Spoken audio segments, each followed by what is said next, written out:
Keith Moore, the program coordinator for the Sustainable Healthcare Coalition, will be your host, and he will introduce the clinical trials carbon calculator, how it came to be, and the building blocks behind it.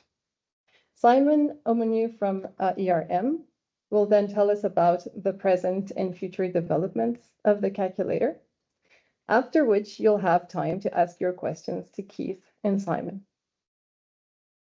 In the last section of the webinar, we will welcome Pete Morley from Novo Nordisk, who will do a step-by-step walkthrough of the calculator, infused with his personal advice on how to get the most out of it. And we expect this section to be thought-provoking and have therefore allowed for additional time for a Q&A after that. At the end of today's wrap-up, you will see me again for a few minutes, as I will come to advertise the upcoming conference of the Community of Practice. I'll see you again in 90 minutes. Keith, the floor is yours. Yes, a bit of background to how we've got to where we are today. The Sustainable Healthcare Coalition exists to try and join up the system through the health systems themselves and the important medtech and pharmaceutical companies that are supplying into the health systems. And it's only by that join up that we can get substantive answers on the big questions around sustainability. If we go on to the next slide, please, Natalie. We know that net zero is a really important driver to everything that we're doing. So not too surprisingly, carbon is the big ticket item when anyone talks about environmental sustainability. We've got the NHS in England being the first health system to declare themselves aiming at net zero. We've got internationalization of those declarations through the WHO Attach system, which now includes, I think it's close to 100 health systems that are saying they're moving towards net zero in one way, shape or form. So it is driving an awful lot of activity, and we know from work of others that probably about 5% of the health system footprint is associated with clinical research, which is why, if we can go on to the next slide, please. We got involved in this debate probably 5 years ago. People were coming to us and saying, the SHC has good methodologies, good frameworks for measuring the footprint of products and of the care pathways that those products go into. Can you do the same thing for clinical trials? And the answer, naively at the time, was yes, of course. The clinical trial is really just a special sort of care pathway, so why shouldn't we be able to do that? So we built a coalition around us. Can't do it on our own. First of all, looking in academia at publicly funded trials. If we can go on to the next slide, please. And then bringing together our commercial partners through ourselves, the SHC's membership, but also the dark circle on here are people who are organisations who are members of the Sustainable Markets Initiative Health Systems Task Force. The Health Systems Task Force, or the SMI, brought together by the then Prince of Wales, now King Charles, the UK monarch, as part of his Terra Carta initiatives, and that's really accelerated the activity. It's allowed us to really fast track it. What we've got in the first place is a methodology. You can't do anything unless you've got an underpinning reason, a way of doing these measurements. And then overlaying on that, guidance for how you apply that in terms of carbon assessments for clinical trials. And the subject of today's webinar is how we've made that accessible, hopefully, brought it to life through a calculator. If you can go on to the next slide, please. all of the assessment frameworks that we've got are not there deliberately just to measure. They're there to inform decarbonisation, to inform improvement activities. All of the care pathway work and all of the clinical trial methodology work that we've done is based on an activity-based approach to measurement. And the reason we do that is it's far more realistic and far more accurate than doing economic or in-out modelling. And the principle behind it is that everything we do in health care is based on activities. And the sheet that's the slide that's in front of us here, we consider a chest X-ray as an activity. If you can measure the CO2 impact of those activities and add all the ones together that are relevant to a particular care pathway or a particular clinical trial, you can add them together. So chest X-ray would be one part of a diagnostic suite, which lets you build up a series of visually Lego blocks that you can add together, then add the right Lego blocks together in the right order and the right quantity, and you've got an overall understanding of where the footprint of that overall pathway or overall trial activity comes to, and more importantly, where the hotspots in those pathways and trials might be. If you can go on to the next one for me, please, Natalie. Talked a little bit already about the SMI and how they are supercharging the work that we're doing. The pharmaceutical company CEOs who've come together have brought up some very important commitments through this. One is to start a framework for footprinting trials. We've got that being discussed today. The other part of it is for them themselves to go ahead and footprint and report on their own emissions from clinical research. And that's really important because it helps to socialize the idea that we should be doing these things, we should be measuring them and being held accountable for those emissions. And part of that accountability then is for people to set reduction targets, reduction pathways. And that means they have to start exploring what it is in their footprint that is in their power to control, and how to go about reducing those. And the last part of the commitments that the SMI CEOs made is that they need to include a review of how digital solutions can help in that reduction journey. The picture on the right there also includes the idea that it's not something that can be done individually by the pharma sponsors of clinical trials. They have to involve their trial ecosystem, their supply partners, and a letter was put out to the open letter was put out to the clinical research organisations to say we need you to be part of this activity and help us in delivering on these commitments. If you can go to the next one for me, please. No. There is some literature out there. Some people have been looking at trial activities already, and it does start to point towards the idea that there are some hotspots in a clinical trial. Things like patient travel shouldn't be too surprising, as indeed site operations, particularly CRO site operations, where you're outsourcing those activities, monitoring visits, laboratory samples, staff commuting, and the drug product itself, or the interventional product itself, I should say, may well be significant, or it may not, depending on what you're testing and how you're going about the trial itself. If you can go on to the next one for me, please. What the calculator does that we've built is it allows you to do that screen. It allows you to put the numbers associated with your trial in there, how many participants are involved, what geographies it's being held in, what are the consumables and the services and the activities going into that particular trial, and pulls out an answer for you of what the overall footprint is and where the hotspots in that are.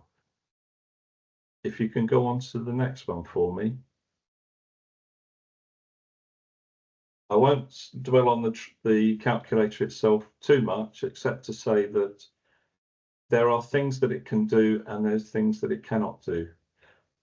What it relies on is background data. It relies on us having assessed activities, what a site monitoring visit looks like, what staff time is involved, what travel is involved, and coming up with emission factors associated with that. It means that those factors may or may not be appropriate for your trial. What it does is it gives you a pointer towards how to do that trial assessment, and to leave you, the user of the calculator, to make an assessment of whether the emission factors that are built into it, the default data in it, are appropriate for you. And I'm not going to say too much more about that aspect, because Simon is going to lead us through what the calculator does and where it's going in the future, and the importance of data to underpin all of that. What I will say, though, is that through the SMI, through the SHC, through this community of practice, we know that there is a large interest in the work that's going on around clinical trial sustainability. We know that there is a collective desire to come together and work on this. We need to do this collectively because so many people and so many organisations are involved in the overall delivery of a trial, any trial. And that means that not just the barriers and opportunities, but also the collective ownership of that trial is held in a number of different places in any trial. We need that collective view to look for where the innovative opportunities are for process optimization, for digitalization, for decarbonisation of those trials. Time and again, we see that getting decarbonisation happening also involves getting trial efficiency up. So there's a win-win in this for sure. We also need this collective attitude towards where the ambition needs to lie in improving the sustainability of clinical trials. And there are an awful lot of actors involved in this, and I'm really glad that Natalie is acting as the moderator for this community of practice, because this is one area where we can all come together and share those views, share those different perspectives, and share the innovative ideas that will help to move this forwards. So thank you, Natalie. I think that was my last slide. Except to say, all of this information is available online. The way the SHC works is that we try to make everything that we do open access. So we've set up the Knowledge Hub where the method and the guidance that underpin all of this sit. We've got the calculator, and I'm sure there won't be many people on this call who haven't had a look at that already. We've got the community of practice, and really happy that people are engaging with all these materials and the knowledge that's there. So thank you. I will hand back to you, Natalie. Thank you, Keith. And I will now introduce you to Simon, who is going to give you a recount of the present and future developments of the calculator. Simon? I'm going to talk about some of the future development in store for the calculator, and so I hope you can hear me well enough to discern what I'm going to talk to you about. Keith said some very important things with respect to the future development of the calculator. First of all, he talked about the fact that it provides at the moment indicative numbers. He talked about it being a rapid and simple way of estimating the footprint of clinical trials. And he also talked about the importance of data. And in all of those areas, the future development of the tool aims to make some improvements, make it less reliant on uncertain data, to improve the accuracy of the figures it gives, and to facilitate the user to make it, if not more rapid and simple, at least to improve the user experience. So where do we get the aims and objectives of this further development? Well, firstly, from the beta test feedback that we had on version 1 of the calculator that was published. And we synthesized all of that feedback back in November last year. Some of that was addressed in the release in July this year, version 2, but primarily that version improved the underlying database. So there were some limited changes to functionality, but not a great deal. We also carried out a meta-analysis of assessments, and Keith introduced you to some of the literature already, but we looked in particular at trial assessments that have been carried out using the calculator to try and understand hotspots, as Keith has already talked about, but also the reliance on primary and secondary data. Primary data being those collected by and entered by the user into the tool, secondary data being the data we've collected from elsewhere and that fills in the gaps where the user doesn't have their own information. And then also a gap analysis also carried out this year, where we spoke individually to members of the industry low carbon clinical trials group to ascertain what they were particularly keen on seeing in further developments of the tool, the barriers that they'd experienced, and so on. We looked at the meta-analysis of the existing footprint assessments that I mentioned, and we also had what you might call ERM's qualitative assessment of the coverage of the data in the tool and its representativeness. And on the right of the slide there, you'll see in relation to the data, those areas where default data were used and the extent to which those appeared in the hotspots. So if you look at the second row, test lab kits, you'll see that very few default data were used, but that doesn't appear as a hotspot. And so it's comparatively unimportant as far as improvement is concerned. Whereas again, Keith had led us to the significance of participant travel. We can see about 5 lines down. Often default data were used because users did not have their own data on participant travel, and it very frequently also appears as a hotspot. So this is an area we think we're going to need to have more data and more optionality, if you like, for the user as they use the tool to estimate footprints. Next slide, Natalie, please. So in order to frame the future development of the tool, we set up a development action group with members of the low carbon clinical trials group. And the scope of that was originally drafted by myself and my colleagues at ERM, and we then had that agreed by members of the group. We prioritized the development areas on the basis of demand, value, ease, and cost. So 4 criteria there to try and make sure that we put our limited resources into the right areas as far as the utility of the tool is concerned. Presented that development plan in draft back to the full member group, addressed the comments that we received, and at the moment we are having a series of conversations with the calculator tool developers, a company called 2B, who produce version 1 and 2, to make sure that they fully understand what we're asking them to do, and that we fully understand the timing it'll take to carry out those revisions and their practicability and indeed cost. That's really with respect to the functionality of the tool. Most of the additional data collection is being carried out by ERM, and we have plans across the various areas where we want to improve data in particular, and especially the characterization of digitally enabled and decentralized trials, which is a key area for version 3 of the tool. Next slide, please, Natalie.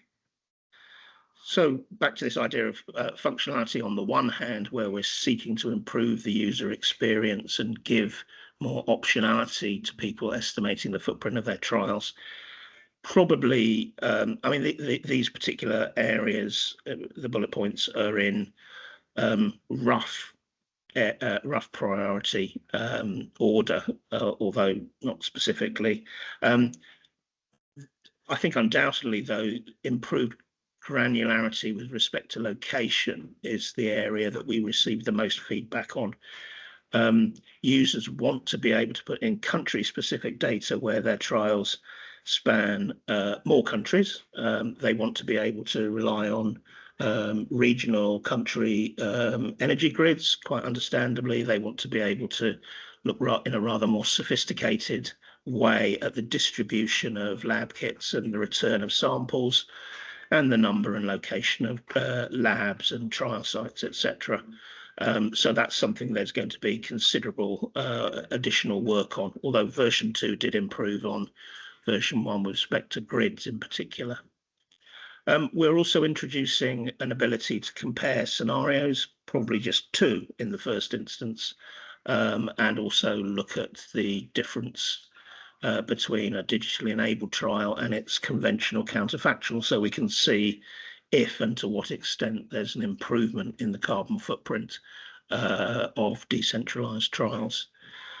And most of the other areas further down the slide are probably pretty self-explanatory, and they may not be where we end up with version 3. We may go further, and there may be further versions in the future, but things like changing sample mass to ensure that we account for weight in transport seems to be quite important. We've introduced or are introducing a distinction between ambient and chilled transport of the IP, and we're introducing the option for participants to be seen to spend overnights on the trial site, to add, which will certainly add to the footprint of their visits to the trial site as well. And then lastly on the slide, there's some differences being introduced as far as reporting is concerned, trying to make sure that users record the sort of metadata to make sure we know what was assessed. And we're looking again at the way the results are presented to try and provide greater insight than there was in version 1 and 2. Next slide, Natalie, thanks. And then to complement the changes in functionality of the tool, we're expanding the databases, as I've already said. So in particular, looking at decentralized, digitally enabled trials, the list of digital options or tools or solutions, whatever you choose to call them, has yet to be finalized, but they are including more detail on devices. So looking at bring your own device, reuse of devices, the extent, the number of reuses of devices, and so on and so forth. Issues associated with data management. And of course, if participants aren't traveling to trial sites, then visit home visits that adds an impact where you're taking away an impact associated with the participant travel. We're revisiting facility utilities because many users found it difficult to get hold of information that explained or detailed the trial site impacts from the consumption of energy in particular. Participant travel, I've mentioned before. IP and development, this is an issue where at the moment the trial only gives some indicative footprints for the IP, but most of those numbers at the moment are based on commercially available drugs. And drugs in development almost certainly have a higher footprint, perhaps a considerably higher footprint from some of the initial data that we have. So we're looking to collect more information on that and try and give people ways of modelling and sort of scenario analysis to examine what the implication of development stage might be. And again, some other areas we were asked to look at, local consumables and some additional procedures where we have a limited set in there at the moment. Keith mentioned chest x-rays, for example, so we'll be expanding upon that as well. Great. Next slide, please, Natalie. So just to summarize, where we are in respect of the further development of the tool, version 3 is due to be released in Q1 2026, and We've spent quite a lot of time preparing our plans for this, but the development phase is now getting underway and will continue through autumn winter 2025. For those of you who've looked at your diaries and looked at version 2 already, you'll realise that that was only released in July. So we haven't had time to collect specific feedback on version 2, which was largely, as I mentioned before, a data update. So we'll be cognizant of any feedback provided to us through the autumn and winter. So if you're using version 2 and you have some feedback, then we'd really appreciate if you filled in the form on the SHC website, and I've got the link on the slide there, and we'll do our best to take account of that as we go through this further development phase. And then just to sort of pick out some of the key sort of high level points about the changes there'll be in version 3, granularity, making sure that we're able to provide more detail on a site by site, country by country basis, and so on. Looking at digital and decentralized trials and allowing a comparison with conventional as counterfactual, provided there are some data available on what would have been done prior to the decentralized option being introduced. Some additional data on those areas that seem to emerge most regularly as hotspots. Some further reporting refinements. And then lastly, and this is a little bit of a bugbear of mine, trying to provide users with advice on the extent to which their footprint assessments rely on secondary or default data that are in the tool, and Keith mentioned this point earlier on, rather than the primary data that they're putting in themselves. Nothing wrong with using secondary and default data to fill gaps, but we need to make sure that we understand the extent we're relying on data that are not specific to the trial that you're assessing the footprint of, if you excuse my grammar. And so we want to make sure that people understand that contribution and don't use the results of an assessment, particularly where it heavily relies on secondary data, in a way that you might regard as sort of spurious precision. So we'll do our best to make sure that people understand the balance there. So I could see some questions popping up in the chat as I was going along, but I'm not sufficiently able to address those as I speak. And so thanks for those. And I think we've got a Q&A now, Natalie, if that's right. So happy to answer any questions to the best of my ability. From Arturo, is enhanced data export capability being considered? Yes, we know this is a limitation, and we have a couple of ways that we can move forward with that one.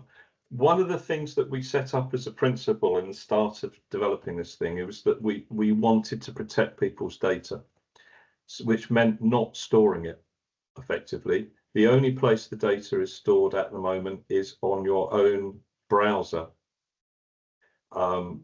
cache, so that that data isn't sent anywhere that it shouldn't be, or could be collected or anything like that. And that does restrict what we can do at the moment with data export.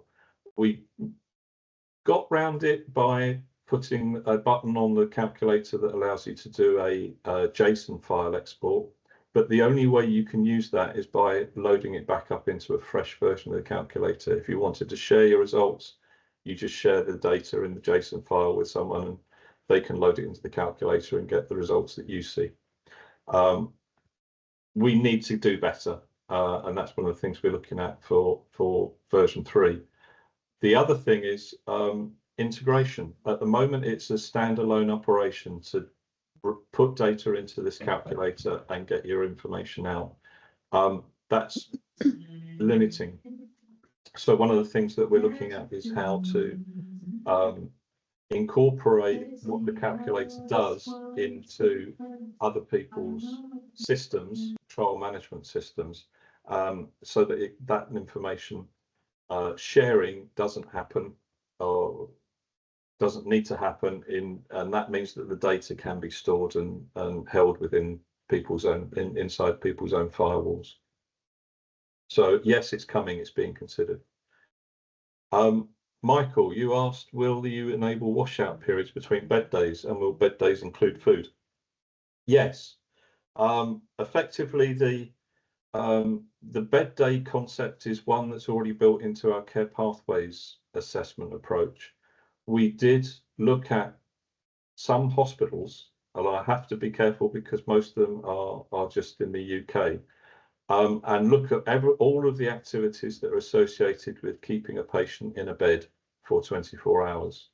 That includes the laundry, it includes the food, it includes the utilities and services, and some staff time and all the rest of it. So it's an integrated idea of what a bed day looks like, and goes back to this concept of building up Lego blocks from a range of activities, so that the bed day itself will include everything that's associated, including admin and the service areas and everything like that. How far that will go towards being something that's tailorable to all geographies, I don't know. It depends entirely on our ability to gather data for Brazil and France and Germany and all the other countries that we want to run trials in. And that's why this constant demand for new data, for improved granularity and improved coverage of both geography and activities, is going to be exercising us collectively, not just in the ILCCT, but collectively for many years to come, I'm sure. And that goes to your second question, Michael, which is about updating emission factors. We will do that certainly in line with updates to the calculator, because as you can see, the calculator is built on the data that we have available. So the emission factors database will be updated every time we update the calculator. Whether that goes annually or another periodicity, we don't know. Whatever will be the most appropriate periodicity for that is what we'll go to. I would like to think annual would be a reasonable target to aim for. The other question there that's in the chat is from Paul, asking if slides and presentations will be made available. I'm sure we can make the recording for this available, and I'm sure that's in part of your plan, Natalie, for the community of practice pages. Whether the slides are or not, I don't know. Natalie, did you want to comment on what the output from this webinar will be? Sure. We will make the recording available. You'll have the link published in the LinkedIn group of the community. And we are also hoping to make some e-learning materials based on what Pete is about to tell us. So yes, all of this will be available. Brilliant, thank you. I think there was one final question, or a couple from Andrew. A couple of questions, yeah, from Craig, asking about privacy, data privacy in terms of patient transport data. The patient transport numbers that we have in there as default travel profiles are aggregated. And at the moment, it has to be said that wherever you are in the world, you're assumed to travel in the same way, because that's all the data we have. It will improve. It will never include identifiers. It will only ever be given as collective data. The ideal way of getting around that is to do your own travel survey for your own trial from your own participants, and then you can overwrite the data that we've provided in there as defaults with actual data for your trial.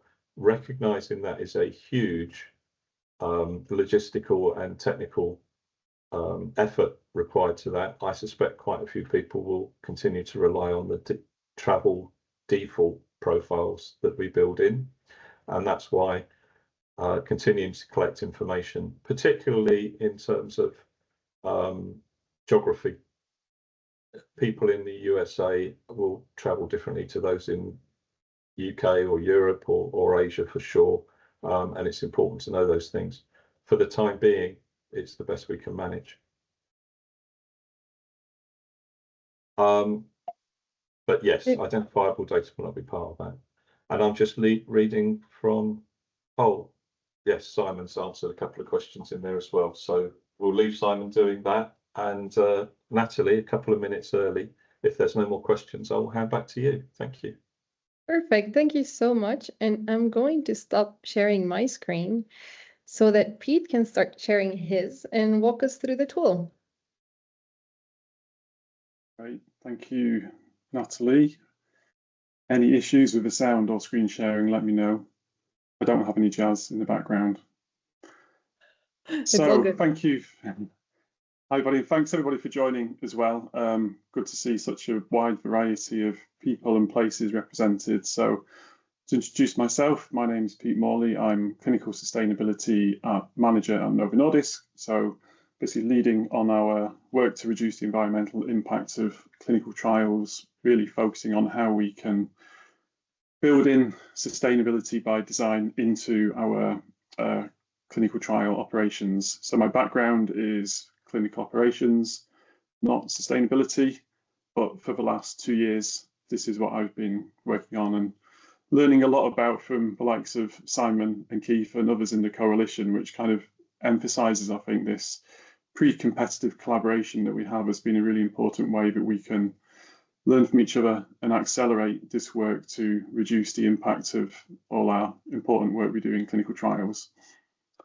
So I know we've had a good detail from Keith on the background and Simon on the technical parts and the underlying data that's built into this. What I'm going to do is I'm going to walk us through the calculator in practice and trying to reference also how we've been using it in Novo Nordisk and how some of the members of the group, the low carbon clinical trials group, have as well. I think it's quite difficult maybe to get the pitch level quite right on this because some of you may be seeing this for the first time, some of you may know it a bit more intimately, but please, I'll try and get the balance right. Put any questions that you have into the chat as we go. We have time built at the end for a Q&A. If I see things coming in that are relevant to the section I'm talking about, I will also try and take them as we go.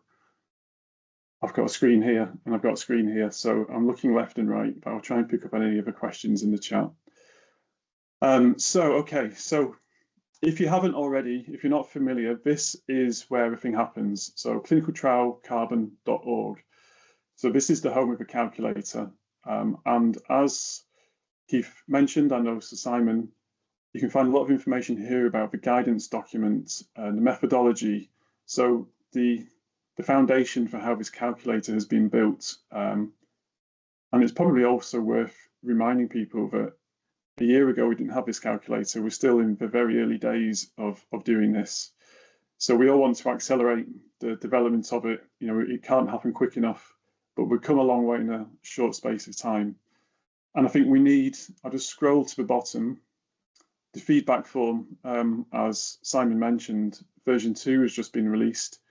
We need to hear from everybody about how they're finding using the calculator, where they see as important areas to develop. Do use this form and let us know your thoughts. So I am doing a live demo, so we have a risk with that. I will flick between screens. I guess depending on your connection, you may be on track with me or a little bit behind, but we'll see how we get on. So to launch into it, you can see there's a big button here. Click here to start using the calculator. So what I've done is I've already pre-filled a trial, a completely theoretical trial, into the calculator to make things a little easier. And I'm going to walk through how we complete this data in here. So as you can see, we're in various building blocks which form the trial components, which go into building our understanding of emissions relating to the trial. So fairly broad sections. So just to give you a quick overview here, things like IP, procedures, lab kits, staff, travel, monitor visits. So probably the most important categories that we've seen coming out so far as emissions drivers from the early work that's been done.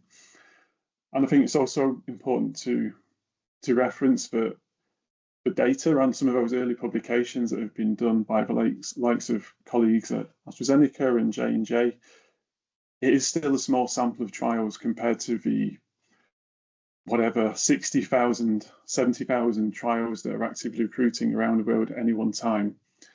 So it's important that we know what our trials look like in the context that we're working in. And this is where the calculator comes in to give us this indicative guide. And again, it's not a full LCA, it's a guide as to where we see the emissions coming on this particular trial. So to dive into some sections, let's have a look into the general information. Very straightforward, but it's to give you an overview of the structure. So this is a trial that I've done previously. As I go back in using the same web browser on the same machine, everything's pre-filled. As Keith mentioned earlier, the data isn't stored outside of your machine. If you use the same machine each time, the last trial you used will be there. You can also download that trial and reload it later, which I will explain later. But you don't need to be concerned about data going outside of your environment as far as data sharing goes. So this very simple trial, very top line information put in here, and complete step.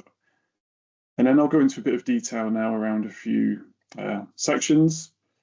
So we can put in country level data now, as you would expect, as you would hope. And as I click in here, you can see there is a space to enter new information.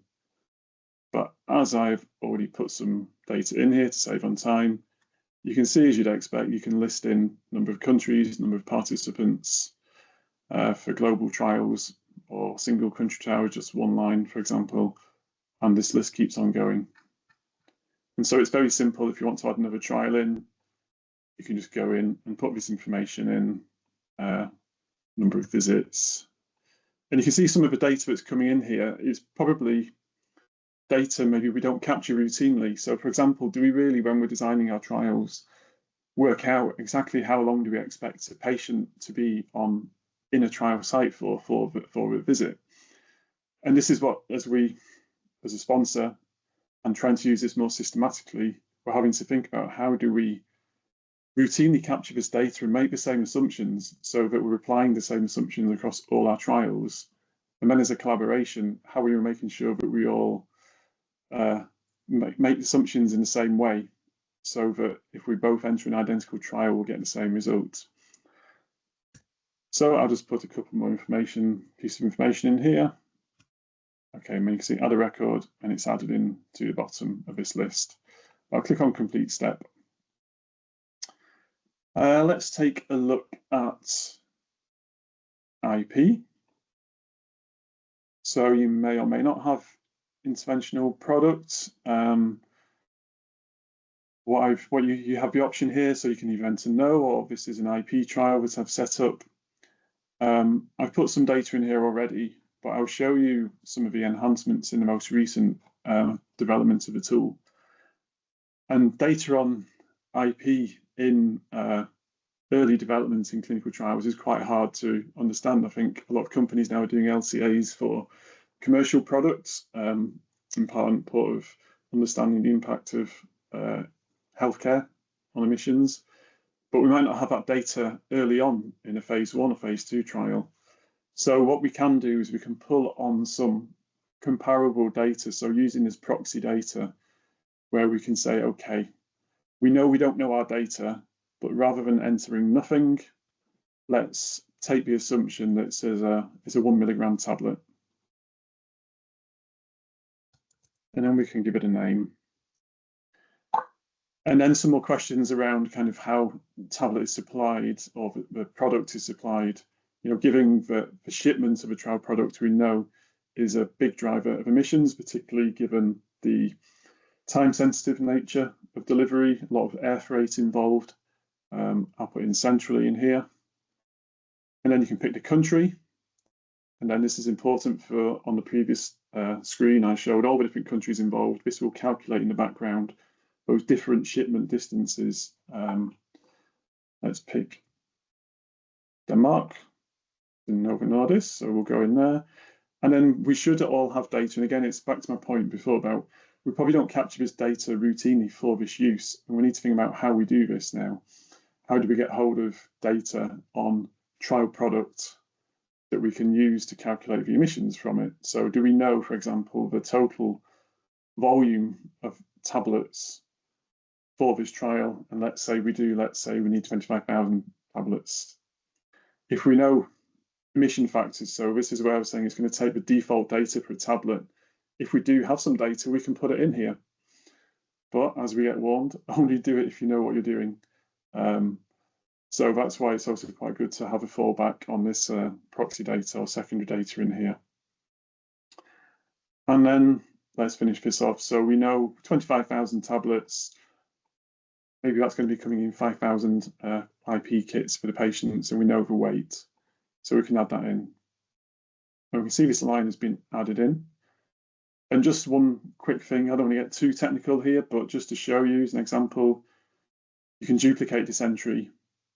And then what you can do is change that to a placebo. Now, where's the placebo factor gone?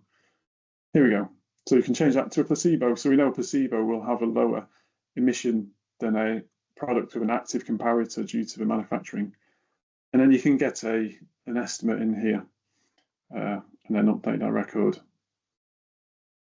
So you can see it can get quite technical quite quickly.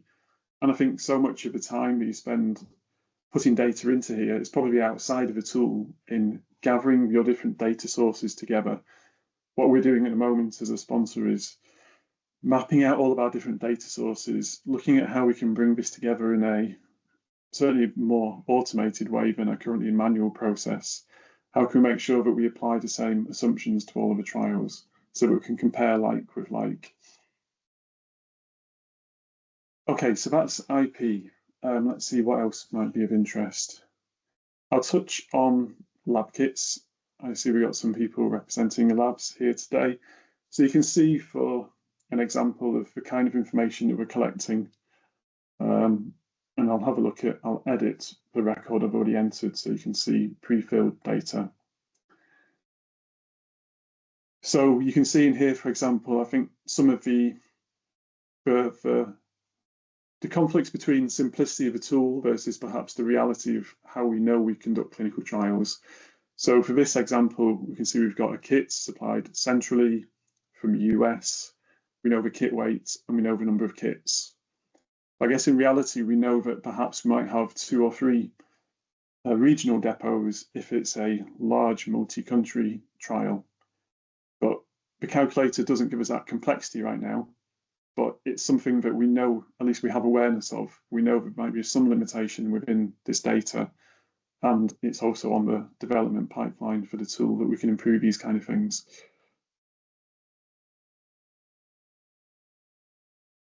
Okay, so I can see there's a question about procedures in there. So let me look into this section.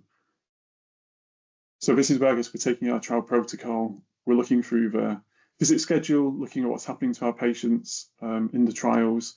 We know this can be a huge big list of various procedures taking place, from consent to highly complex procedures.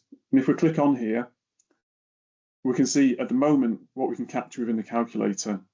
So you can see it's kind of restricted to only a few, but we know these are high emitting procedures. So we're running an MRI machine, a CT scanner, an X-ray. We know those will be responsible for higher CO2 emissions than, for example, measuring weight or height. So in this first versions of the tool, we've kind of been focusing in on the most important procedures. I think this is part of this development where we look at what else should be added in here, which we know is important. Is there anything that we're missing?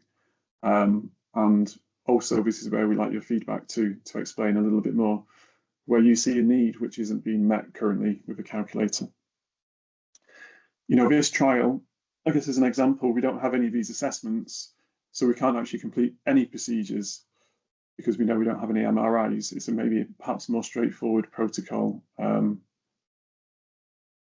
But that's okay, as long as we have that awareness around what the results mean when it comes to interpreting them.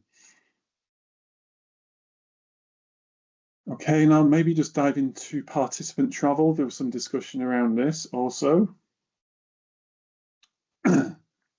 So, participant travel. This is a big discussion topic because we don't have the data. Most people don't have good primary data on understanding how our patients get to trial sites, how far they travel, method of transport, and how it varies from country to country. But we know it's a data gap. It's something that we're trying to tackle within the collaboration around how we can get better primary data, and also understand how it might vary between not just country, but therapy area, intervention, trial duration, and so on. But what you can do in here,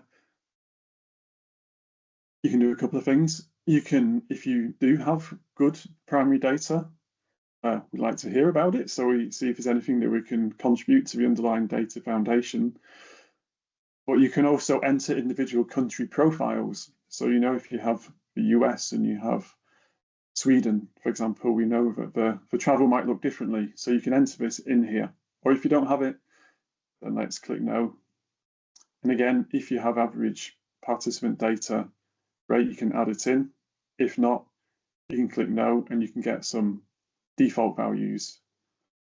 And again, this is, so when you select the default values, this is pulling from that underlying shared data set to give a proxy, to give an indication of the impact that we might see.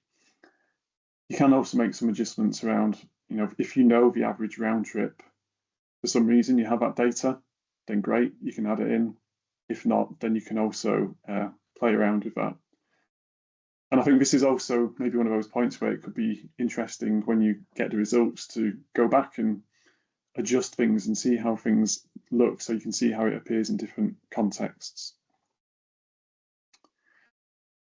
Okay, so what else can we go into?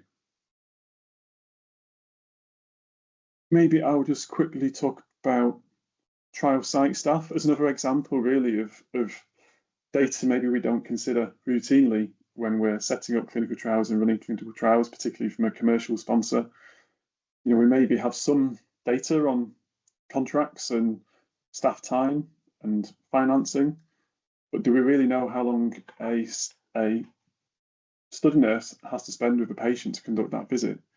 You know, I think it's a really good prompt to really consider the burden of clinical trials. Doing this, you know, as almost a coincidental benefit of looking at the emissions. But it also kind of goes back to thinking about, well, what drives emissions? It's resource use. Are we really critically analysing how we deploy resources in the best way to conduct the research we need to? So I think this is another angle to kind of shine a light on that and do better, I think, in how we tackle patient burden and site staff burden. But you can see we're kind of capturing in here, you know, how many site staff are working on this trial globally? How long are they doing this? How many hours for a typical patient visit? Do you have travel data? You know, I think that's something maybe surprising for some of us who were fairly new to this. You know, how do we know how our sites travel staff? You know, that's in the scope of our impact, because the staff are traveling for the purpose of conducting our trial. So we need to pay attention to this and put the data in here. And again, this is something where we can pick default data if we don't have primary data, which I'm sure many of us in the commercial space particularly don't have.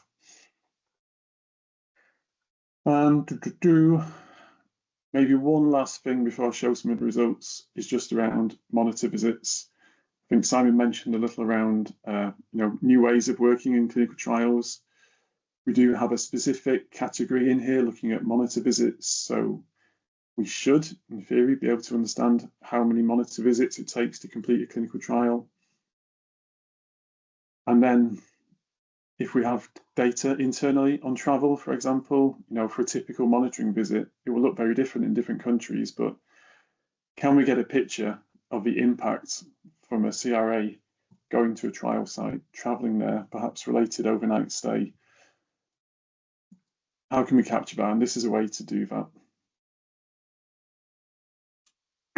Okay.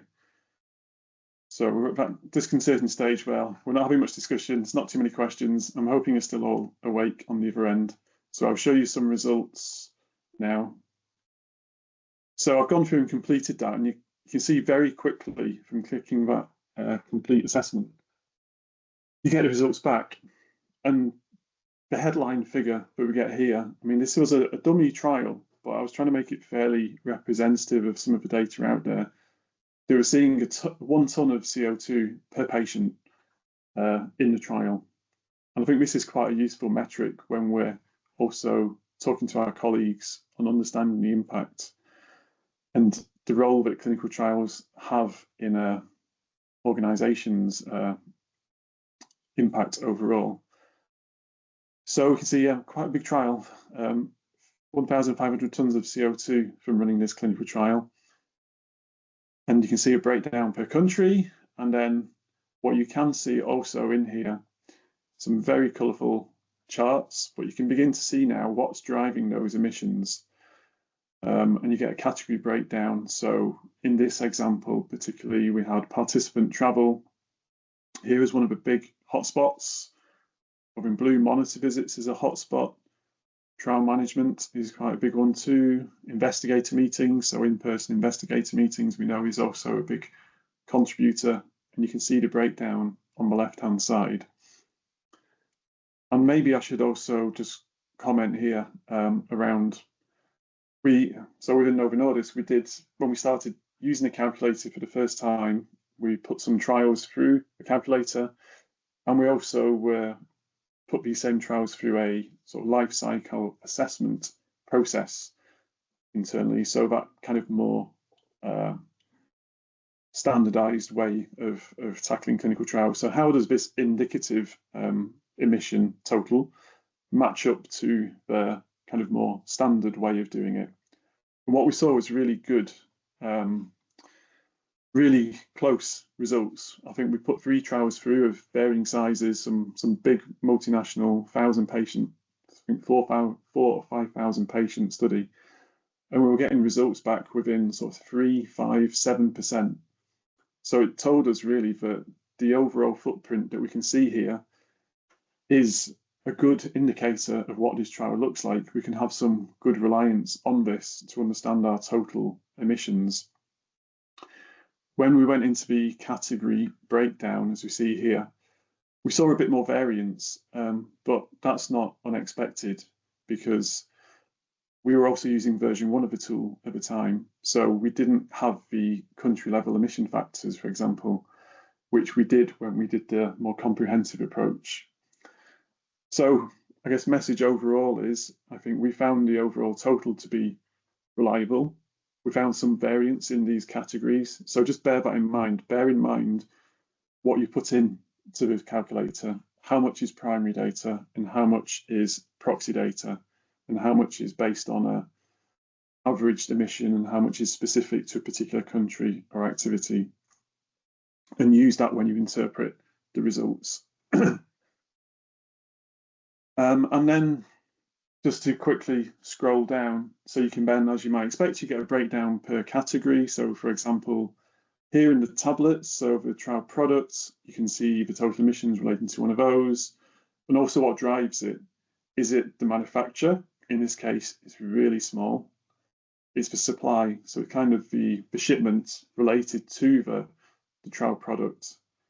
And then end of life, so things like wastage or destruction, or blister packs, maybe if it's a tablet. This also has an impact. But you can kind of use this to think, okay, well, most emissions from trial products are coming from supply.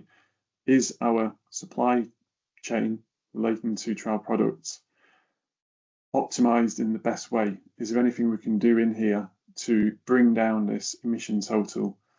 I think if we think about trial products, we might often think, well, we're not responsible for the trial product, we can't do much about it. But actually, there's a lot in our control when we go into the supply chain and the supply of it, and how we also load our sites up with trial products. You know, trial design can have a big impact on this. The randomization criteria, how much stock we send to site before they even recruit a patient. And then, as we know, recruitment might not go to plan. So do we waste too much stock at that point? So you can use this kind of in different ways, I guess, and then you can go down and have a look at all sorts of different categories in here. Sort of travel data, trial management, meeting, consumables, samples. Maybe I'll just quickly focus on this one before concluding. So this is relating to the lab sampling process. So using this data again, we can see that where is our biggest area we need to focus on. So shipments of samples, we know kind of time critical shipments can be relying heavily on air freight. Is there anything we can do here? Also storage. I didn't show this in the data entry, but you can put in long-term storage. I think often we take samples which we use for future research or biosamples. We might store for 10 years, 15 years, or not even have an end date. And you can also put in there the temperature of the freezer. So going from -80 to -70, which is something that we've done within Novo Nordisk last year, it has quite a significant reduction impact on the long-term storage of these samples. So you can play around with the calculator and think, okay, well, if I change our freeze from 80 to 70, will it still do what we need it to do? And is it worth doing based on the emissions reduction that we'll gain from it? Okay, so I think I will conclude there to give us some time for Q&A or any discussion. I'll just stop sharing so I can see you again. Okay, so I don't see any other questions in there, but I guess we're open now to any more. I can see one's come in.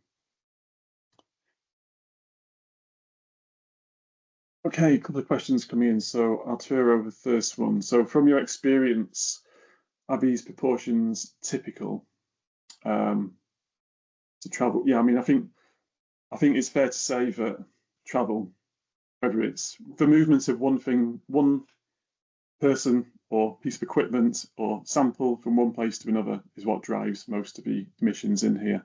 I think we are seeing, and we were comparing our data to some of the published data as well. And as you might expect, it has quite a different proportion depending on the duration of the trial. So I was looking at a vaccine trial which has been published. You know, it's trial drug given once and then longer term follow-up versus a trial where you are coming in frequently for trial product.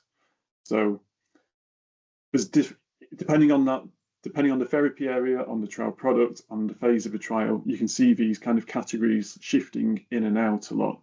But I think focusing in on the transport makes a big difference. I think investigator meetings we see as being very impactful when you have in-person large investigator meetings. And I would say, you know, go in if you've got some trials of your own, go in and have a play around and see how it looks, and maybe against some of this published data that's out there. And I can, yeah, Keith, do you want to jump in? Yeah, I did, but to nobble someone else, I think we've got Jess Griffiths from the Institute of Cancer Research on the call, and she has published a review of, I think it's 10 academic trials now, and I wonder if I can call on Jess, if you're happy to unmute yourself, to talk a little bit about the variation in trials that you've seen in the academic sphere, in the public sphere, and what that might tell us about why public and commercial trials might be different. The papers you published, by the way, are brilliant, which is why I've asked if you. Hi, thanks so much, Keith. Sorry, I can't put my camera on at the moment, but yeah, I think we found very similar kind of hotspots, you know, in terms of samples and travel from both patients and kind of people working on the trial. I guess the one area that public and industry might differ is, I guess, the intervention. So we do non-IMP trials. So I think that's where we might see kind of different kinds of hotspots. But yeah, I think generally we have seen similar patterns, and in the paper that we've published of the 10 trials, and we've summarized kind of the results from those 10 trials, identified kind of the top 3 hotspots from each of the trials. So if you are interested in kind of finding out about those, yeah, I can share the link in the chat. Please do, Jess. Thanks, Jess. Yeah, and I think it's kind of, I was thinking about the location of the trial. So, you know, clinical trial units and the emissions relating to facility use can be quite high if you're relying on that in that particular trial. So kind of thinking of phase 1 or early phase 2 trials, or compare that to a GP setting, it'll be quite a different emission profile relating to it, and also the patient transport. And I think this is more of a suspicion than having, or an educated guess rather than having primary data on it. But if you're using a GP trial, patients will typically be closer than if you're doing a tertiary setting like an oncology trial, where patients will typically travel further to receive treatment or be part of research. So I think that's where just to apply a bit of caution and understand how your trial looks. And I think you can build that understanding by going into a tool and playing around a little bit with it. And that probably links on to the question I can see from Nicole in there about how Novo Nordisk have been able to use it to make our trials more sustainable. I think the first point is that we're still early in this. We're still very early in the process. I think our understanding has grown a lot. I mean, for context, I guess just over 2 years ago was when we first started working in this area. So in this 2 years, we've learned a lot about what the emissions are, and I think that probably goes across the whole coalition as well. So that's one thing. I think it's helped us give an understanding of the patient, an average and active patient year. So for 1 year of a trial, a patient in a trial, what might the emissions be for that patient? What might the range be? And then if we look at that across our whole portfolio, what's our total impact? And it's helping to kind of drive the discussion on it, because I think it's fair to say it's quite hard working in sustainability when we have so many time pressures on speed and efficiency to deliver clinical trials as quickly as possible, to get treatments to patients as quickly as possible. It's kind of helping us join that discussion that this isn't a nice to have or a burden. It's actually a way that we can also improve the speed and efficiency, because we're being conscious about how we spend our resources and our time. And it's a co-benefit in there. So we're still early, but I think it's certainly helping us guide how we see this and how we can use this in the future. And I think as we mature into next year, I think it's all members of the group really, we're trying to integrate the data a lot better into our clinical trial management systems and get better overviews and widen the understanding also, so it's not a little niche thing that a few people are doing in a room, but everybody across the organisation becomes aware of it. And I can see Paul has also added in there as well about the impact of travel. Yeah, about the monitoring model, I think, is very different also in whether you're a commercial, academic, publicly funded trial. And so, again, just be conscious of those, how your trial looks, and play around with it. Okay, I don't see any other questions in there at the moment.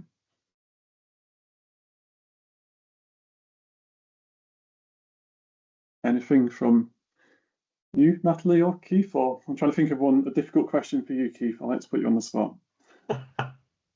Touche. Don't give him too long to think, Natalie. I think we're a couple of minutes ahead of time only, so probably if we move towards the wrap up, obviously through the community of practice site, we can deal with questions and comments. There you go, Simon, who took too long talking. Simon's put a comment. I can see one here. Yeah. So Simon's asking, where do you think most significant improvements in the data could be made? In the underlying data, I think we know patient transport, patient travel, we know it's one of the highest contributors, and it's also the most sensitive piece of data, and it's also the most unreliable in that we don't have that data right now. And it cuts through a lot of things, particularly when we're looking at around decentralized trials and how we can bring trials closer to patients, understanding the impact that can make. And I think also related to that a little bit is maybe around staff travel as well. So not maybe sponsor staff, but trial staff. Because I think, as you mentioned right early on, if patients aren't coming to the site, but we're asking people to go to the patient, we need to make sure that is considered in the calculator. And I can see a question in there from Paul about future option to share results between companies rather than keeping on our own desktops. And yeah, Keith, maybe you want to handle that one. It's certainly one that we've discussed a lot, isn't it, about how we can collaborate in this way to improve this underlying data foundation. Indeed, indeed. As more and more trials are run through the calculator or the methodology deployed outside the calculator to do full LCA type analyses, I think we're going to see more and more of these things published. And indeed, AstraZeneca and Johnson & Johnson have already started publishing some of the assessments that they've been doing. Absolutely vital that we share as much as possible, because only then can we understand, is our own trial unique, or is it fitting into a pattern that we can collectively understand where the decarbonisation, where the improvement opportunities lie. We've had Simon and his colleagues at ERM do a meta-analysis of the things that have been published, and it's starting to show interesting trends and areas that we can put further research into. I really hope that we can find a mechanism for sharing these trial by trial results and seeing what lessons we can learn collectively from them. As you say, Paul, there are implications around data sensitivity, but I'm sure collectively we can overcome some of those and get better learnings out of this. And Natalie, I think this is part of something that the community of practice can help us with. And it maybe links a little to Simon's question also around participant travel and how do we account for this variation from trial to trial, therapy area, phase, country, site, and so on. And I think that comes down to, yeah, how we can share in the best way to build that underlying, because we know that in that calculator we can click and we can get some default data in. It's about how we improve that default data. And I think we've talked in the group, haven't we, about how in those results that we can get, it'd be nice to have an indication of, is that result based on primary or proxy data? How good is that underlying proxy data to give us more confidence in those results, or to make sure we don't overinterpret what might also still be a bit uncertain? Indeed, and the sharing piece is not just outside our own sphere of influence, but inside it as well. We know that there are significant supply chains involved in any trial, be it laboratories or shippers, or IP manufacturer and delivery, kit manufacturers and developers, CROs, and the clinical settings themselves.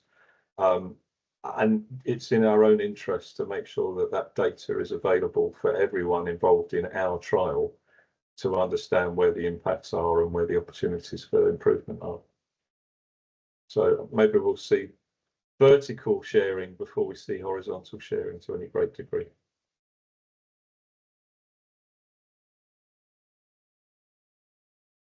Sharing is caring. Yes, indeed. Yeah, shall I take the question from Paula? Or so about, yeah, how do we, so if trial participants are reimbursed for travel, can we get data to be able to investigate and aggregate from companies, I guess, that provide this service? And yeah, I think that has been part of the discussions already, hasn't it, about how we can gather that data from vendors. And I think it's also for any vendors on the call more broadly, this is probably why you're going to start getting asked questions around, oh, can you give us this piece of data on this aspect or this aspect of your service, so that we can begin to understand it better. So yeah, it's a good point. Yeah, and I see a question around mobile research units. Yeah, I've heard of some of these. Makes sense.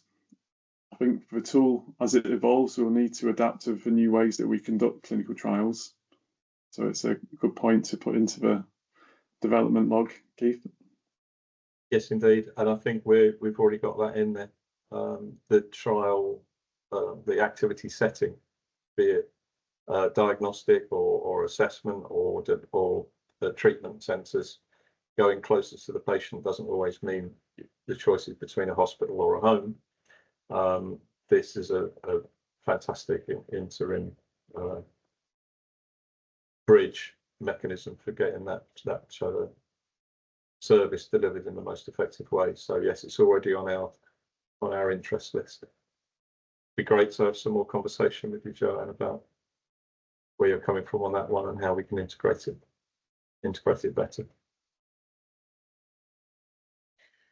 Natalie, I think we're eating your time up now, aren't we? Yeah, I was going to invite you, Keith, to help us wrap up before I start advertising our upcoming conference. Thank you. Yeah, I started out by explaining that the philosophy for the Sustainable Healthcare Coalition and what we do is that collectively we can move further and faster. We can accelerate change for a more sustainable health system in all of its aspects.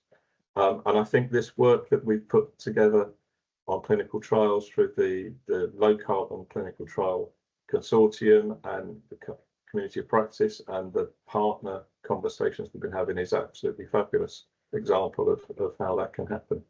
Really encouraged by the uptake and the interest that's been shown in the clinical trial work that we've done. And in the calculator, I think that the level of examination that this calculator has been under so soon after its launch, the fact that we've had to develop a version 2 already and already scheduling a plan for delivering a version 3 early in the new year means that the interest is there and it's not going to go away. And always really happy to continue these conversations to get collectively more understanding, awareness and ability to react to the sustainability impacts of clinical trials. So thank you very much indeed, Natalie, for hosting this call for us through the Community of Practice. And I know you've got an important announcement about how we can continue that conversation to some extent as well. So thank you. Yeah, no, thank you, Keith and Simon and Pete for this fantastic session. And so I think the objective of the Community of Practice is really to encourage everyone to start using the tool, play with it, get familiar with it, and also understand which places of it aren't necessarily serving you, what improvements are needed for your needs. And so the idea is that we would like to invite you all to bring all your concerns and ideas and suggestions to the first in-person conference of the community, which will take place in London on the 4th of November. It is called Shaping the Future of Sustainable Clinical Trials, and we'll have a very diverse range of people attending it. We've had already confirmation from ILCCT members. For those of you who aren't familiar with that, that's mostly big representation from the pharma consortia that is behind the tool. Several CROs have also confirmed their presence, several consulting groups. We have site representatives and also several academics who will be joining us there. We will be publishing the program in the coming weeks, but you can already have a taste for the content if you scan the QR code that's on your screen right now. Do not hesitate to send me a note if you'd like to have a chat about it, if you'd like to contribute actively to the program, or if you just have questions about it. You can find me easily on LinkedIn or at natalie@shcoalition.org. That's all you have from me today. Thank you so much for joining. And yeah, I look forward to meeting you in London. Thank you, everybody. Have a great rest of your day.